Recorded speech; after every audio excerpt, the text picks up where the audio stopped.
మేము కంప్లైంట్ ఇచ్చొచ్చిన తర్వాత కూడా ఏం పీక్కుంటారో పీక్కోండి, మా పోలీస్ స్టేషన్ అత్తగారి ఇల్లు అని చెప్పిండ్రు. ఇట్లా అన్నారు, మళ్ళీ తాగుతున్నారు.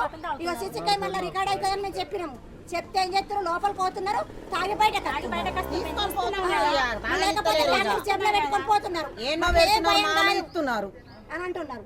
ఏమున్నా సార్, లంచాలు ఇస్తున్నారు, పెడుతున్నారు అంటున్నారు. అంతే వాసన వస్తుంది కదా సార్, మాకు మేము పక్కిల్లే కదా సార్, వాసన కూడా వస్తుంది. లంచం ఇస్తున్నారు అంటాం మీరు. అసలు వాళ్ళు ఎక్సైజ్ ఆఫీస్ వాళ్ళు ఖచ్చితంగా పట్టుకోరు, పట్టుకున్న పట్టుకున్నాక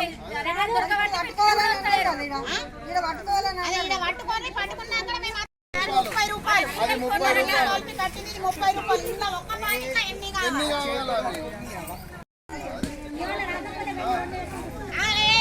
రాకపోతే ఇట్లా కడతారు ఈ పాకిట్లు అన్ని. ఇవి అసలు ఈ తెచ్చిన వాళ్ళే.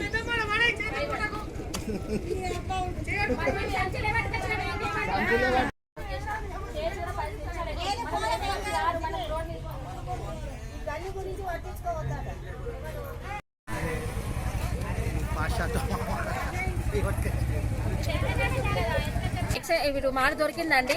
దొరకక ముందు ఒకసారి వచ్చి చూసిపోయారు పోలీసులు, ఎక్సైజ్ ఆఫీసర్లు వచ్చి చూసిపోయారు, మీద చూసిపోయారు.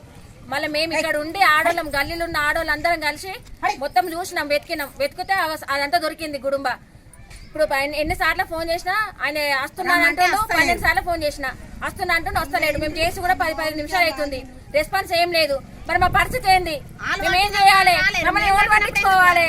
పోలీసులు రెస్పాన్స్ గారు, ఎక్సైజ్ ఆఫీసర్లు రెస్పాన్స్ గారు, మమ్మల్ని మాకెవరు న్యాయం చేస్తారు? మీరే ఎప్పుడు మరి ఇక అది ఎట్లా ఒక 10 నిమిషాలు వాసన చూస్తే భరించలేకపోతున్నాము. అది ఎట్లుంటది మరి? మీరే ఎప్పుడు న్యాయం మాకు ఎట్లా ఎవరు చేస్తారు? మరి రోడ్డు మీద ధర్నా చేయమంటారా?